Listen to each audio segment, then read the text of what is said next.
Hello weavers, આપ સૌને મારા જય શ્રી કૃષ્ણ. અધિક માસની કથાની સત્સંગ યાત્રાનો આજે 11મો દિવસ. આજે આપણે 11મો અધ્યાય લઈશું. 11મા અધ્યાયનું નામ છે શિવનું વાક્ય. નારદે પૂછ્યું, હે મહામુનિ, એ કુમારીએ સર્વ મુનિઓને પણ કરવું ઘણું મુશ્કેલ થાય એવું જે મહાન કર્મ કર્યું હતું તે મને કહો. શ્રી નારાયણ બોલ્યા, તે પછી એ કલ્યાણી કુમારીએ ઘણી સખત તપશ્ચર્યા શરૂ કરી દીધી અને સનાતન દેવ શંકરનું તે ચિંતન કરવા લાગી. જે શંકર શાંત, 5 મુખવાળા, સર્પોના આભૂષણોવાળા, નંદી તથા ભૃંગી નામના પોતાના ગણથી સિવાયેલા, 24 તત્વો તથા 3 ગુણો વડે ચોપાસ સ્તુતિ કરાયેલા અને 8 મહાસિદ્ધિઓ તથા પ્રકૃતિ અને પુરુષ વડે પણ સ્તુતિ કરાયેલા છે. તેમનું લલાટ ચંદ્રની કળાથી શોભી રહ્યું છે અને જટાજૂટથી તે ઘણા શોભી રહ્યા છે. એ શંકરદેવનો આશ્રય કરી એ બાળા ઘણું આકરું તપ કરવા લાગી. જે સમયે સૂર્ય ગ્રીષ્મ ઋતુના થતા તે વેળા 5 અગ્નિઓની વચ્ચે તે બેસતી. હેમંત ઋતુમાં શીતળ પાણીની અંદર બેસતી. તે વખતે માત્ર મોઢાને જ પાણીની બહાર ખુલ્લું રહેવા દેતી. તેથી તેનું મોઢું પાણીમાં રહેલા કમળ જેવું શોભતું હતું. વળી માથાની નીચેના ભાગમાં ફેલાઈ જતા કાળા વાળથી તે ઢંકાઈ રહેતી હતી. તેથી પાણીની અંદર શેવાળના જાળાઓથી જાણે તે વીંટાઈ ગઈ હોય તેવી દેખાતી હતી. તેણીના બ્રહ્મરંધ્રમાંથી ધુમાડાની પંક્તિ ઊંચે ઉછળી રહી. તે જાણે ભમરાઓની પંક્તિ કમળને સેવતી ચોપાસ ફેલાઈ રહી હોય એમ લાગતું હતું. ચોમાસામાં એ સુંદરી કંઈ પણ પાથર્યા વિનાની શુદ્ધ જમીન પર દર્ભાસન બિછાવી શરીરે કંઈ પણ ઓઢ્યા વિના સૂતી અને બંને સંધ્યાકાળે કેવળ ધુમાડો જ પીતી. ખોરાકમાં ફક્ત ધુમાડો જ લેતી.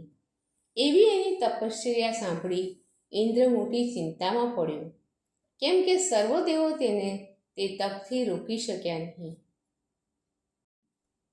સર્વ મહર્ષિઓમાં તે પ્રિય થઈ પડી. હે ક્ષત્રિય ભૂષણ યુધિષ્ઠિર રાજા, ઋષિકન્યા મેધાવતીએ એમ તપ કર્યા કર્યું તેમાં તેના 9000 વર્ષ વીતી ગયા. મેધાવતીના એ તપથી પાર્વતીપતિ ભગવાન શંકર સંતોષ પામ્યા. તેમણે પોતાના અદૃશ્ય સ્વરૂપનું એ બાળાને દર્શન દીધું અને જેમ પ્રાણ આવતા શરીર ઊભું થઈ જાય તેમ ભગવાન શંકરનું એ સ્વરૂપ જોઈ તે બાળા એકદમ ઊભી થઈ ગઈ. તપના લીધે પોતે દુર્બળ થઈ હતી તો પણ તે વખતે તે પુષ્ટ બની ગઈ. જો કે પુષ્કળ વાયુ તથા તડકાને લીધે દુઃખ પામીને તે ચીમડાઈ ગઈ હતી, તો પણ એ વેળા શંકરદેવની કૃપા દ્રષ્ટિથી સિંચાઈને ગૌરવશાળી બની હતી. પછી તે બાળાએ નીચે વળી પાર્વતીપતિ શંકરને વંદન કર્યું. માનસિક ઉપચારોથી એ વિશ્વવંદ્ય દેવની પૂજા કરી અને ભક્તિયુક્ત ચિત્ત વડે તે જગન્નાથની આ પ્રમાણે સ્તુતિ કરવા માંડી.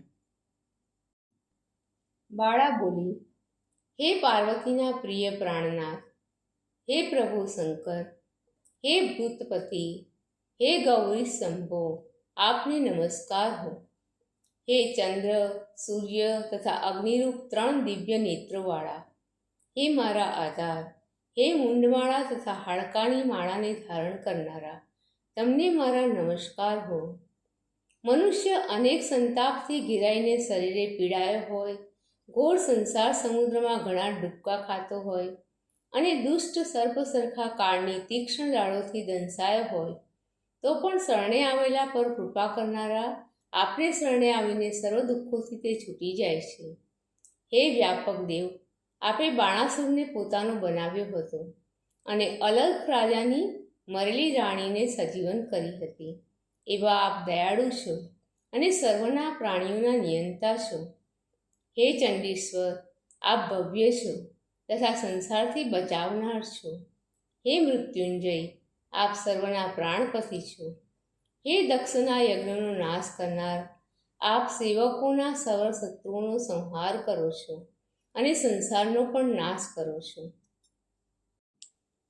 હે જન્મ મરણને હણનારા, આપને નમસ્કાર હો. હે આદ્ય સૃષ્ટિ કરતા, હે પ્રાણનાથ, હે પાપને હરનાર, આપના ભક્તોની આપ રક્ષા કરો. શ્રી કૃષ્ણ બોલ્યા, હે રાજા, એમ મન તથા વચનથી શંકરની સ્તુતિ કરીને મહાભાગ્યશાળી એ તપસ્વીની કન્યા બોલતી બંધ પડી. તેણીએ કરેલું એ સ્તોત્ર સાંભળી સદાશિવ ભગવાનનું મુખકમળ પ્રસન્ન બન્યું. તેમણે એની ઘણી સખત તપશ્ચર્યાથી સંતુષ્ટ થઈ તેને આ પ્રમાણે કહ્યું. શિવ બોલ્યા, હે મહાભાગ્યશાળી તપસ્વીની, તારા મનમાં જેની ઈચ્છા હોય તે વર તું માંગ. તારું કલ્યાણ થાવ. હું તારા પર પ્રસન્ન થયો છું. તું ખેદ ન કર. હે રાજન, શંકરનું એ વચન સાંભળી કુમારી મેધાવતી અતિશય આનંદમાં મગ્ન બની.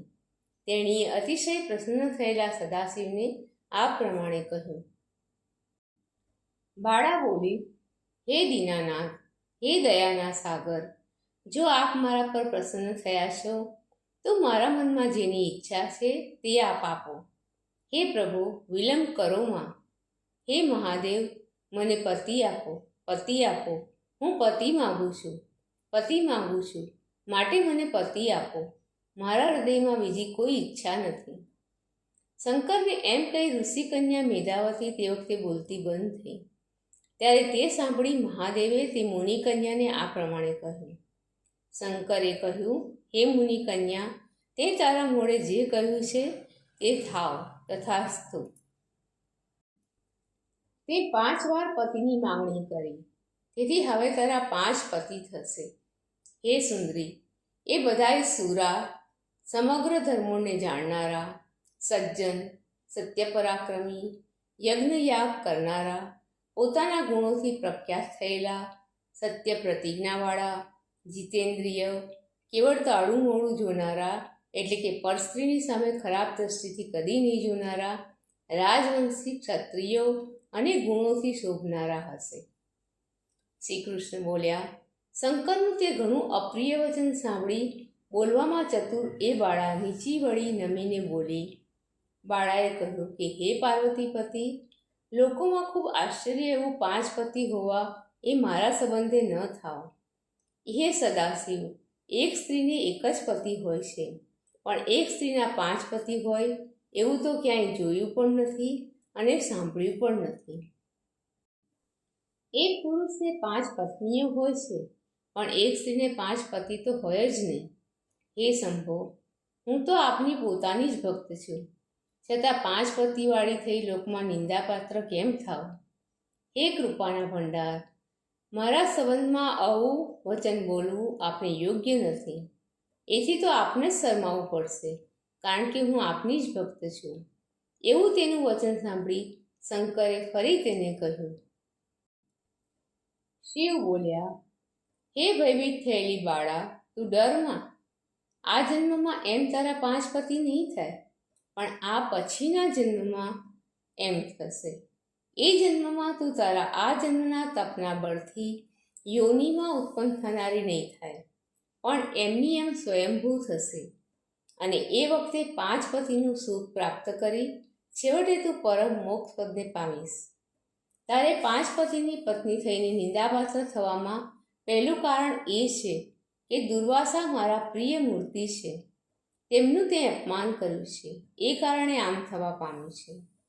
હે સુંદર ભૃકટીવાળી, એ દુર્વાસા જો કોપાયમાન થાય તો 3 જગતને બાળી નાખવા સમર્થ છે. એમના બ્રહ્મતેજનું તે અતિશય ગર્વથી અપમાન કર્યું છે. વળી જેને શ્રી કૃષ્ણ ભગવાને પોતાનું ઐશ્વર્ય અર્પણ કર્યું છે અને ભગવાનને જે પ્રિય છે એવો પુરુષોત્તમ માસ તે કર્યો નથી. એ પણ તને 5 પતિવાળી કરવાનું બીજું કારણ છે. હે બાળા, હું, બ્રહ્માદિ દેવો તથા નારદ આદિ તપસ્વીઓ પણ જેમની આજ્ઞા માનીએ છીએ, એમની આજ્ઞાનો અનાદર કોણ કરી શકે? હે મૂળ બ્રાહ્મણ પુત્રી, લોકમાં પૂજાયેલા એ પુરુષોત્તમ માસની તે પૂજા કરી નથી. એ કારણથી તારા 5 પતિ થશે. પુરુષોત્તમ માસનો તે અનાદર કર્યો છે, તેથી તેમાં કંઈ ફેરફાર નહીં થાય. જે મનુષ્ય પુરુષોત્તમ માસની નિંદા કરે છે ત્યાંથી ઘોર રૌરવ નરકમાં જાય છે અને તેનું બધું એ વિપરીત જ થાય છે, બધું બગડે છે, એમાં કદી ફેર પડતો નથી. જે લોકો પુરુષોત્તમ માસના ભક્ત છે તેઓ પુત્ર, પૌત્ર તથા ધનથી યુક્ત થઈ આ લોકની તથા પરલોકની સિદ્ધિ પામે છે અને પામ્યા કરશે. અમે બધા દેવો પણ પુરુષોત્તમ માસને બરાબર સેવીએ છીએ. જેનું સારી રીતે સેવન કર્યું હોય તો પુરુષોત્તમ ભગવાન જલ્દી પ્રસન્ન થાય છે. હે સુંદર મધ્યભાગવાળી, એ પુરુષોત્તમ માસ સેવવા યોગ્ય છે, છતાં આપણે તેને કેમ ન સેવવો? અતિશય ઉત્તમ મહાપુરુષોના વચન ખોટા કેમ હોય તે તું કહે. સાચા ખોટા વાદનો નિર્ણય કરતા મુનિઓ તો વિનવણી કરવા યોગ્ય હોય છે. કદાચ તેવાઓનો અપરાધ થઈ જાય તો તેઓની ક્ષમા જ માંગવી જોઈએ, પણ તેઓનું અપમાન તો કદી જ ન થાય. છતાં તેમનું અપમાન કર્યું છે, તેનું ફળ તારે ભોગવવું જ પડશે. એમ બોલતા નીલકંઠ શંકર તરત જ અદૃશ્ય થઈ ગયા અને એ બાળા તો ટોળાથી વિખૂટે પડેલી મૃગલીની પેઠે ચકિત જ થઈ ગઈ. સૂત બોલ્યા, હે મુનીશ્વરો, જેમનો લલાટ પ્રદેશ ચંદ્રની કળાની નિશાનીવાળો છે એવા સદાશિવ શંકર ઈશાન દિશામાં જતા રહ્યા. ત્યારે મુનિરાજની કન્યા મેધાવતીએ જેમ બ્રહ્મ હત્યાએ ઇન્દ્રને દુઃખી કર્યો હતો તેમ ચિંતાએ દુઃખી થઈ ગઈ. ઇતિ શ્રી બૃહન્નારદીય પુરાણ વિશેના પુરુષોત્તમ મહાત્મ્યમાં શિવનું વાક્ય નામનો 11મો અધ્યાય સમાપ્ત. દર્શક મિત્રો, આપ સૌને મારા જય શ્રી કૃષ્ણ. કાલે ફરીથી મળીએ અધિક માસની કથાની સત્સંગ યાત્રામાં એક નવા અધ્યાય સાથે.